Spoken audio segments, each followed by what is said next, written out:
Hey amigo, sikiliza moyo ukikwambia,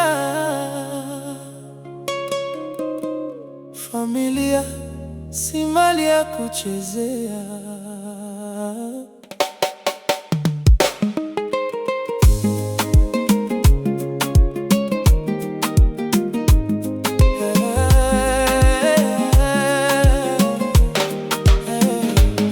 Amigo, ulisahau upendo wa nyumba. Mke si mtumishi, ni moyo wa familia.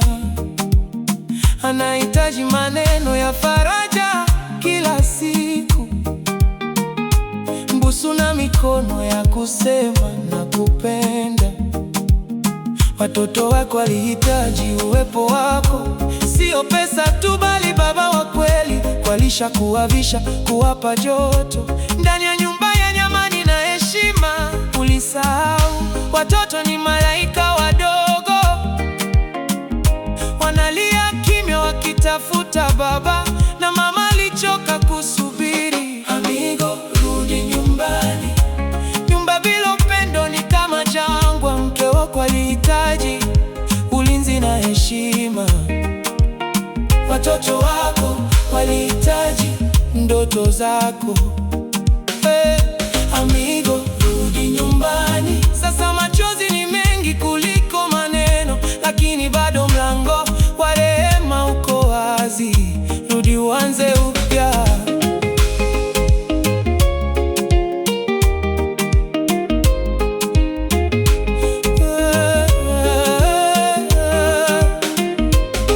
Ulisahau kuwajenga watoto kwa elimu. Shule ni hazina, si mzigo wa kesho. Mtoto akisoma anakuwa taa ya taifa, sio tu mtoto, mbali mali ya kesho.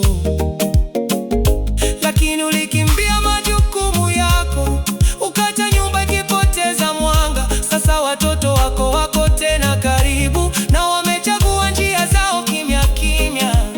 Mama aliomba usiku kwa machozi, Mungu nisaidia watoto wangu wasipotee. Lakini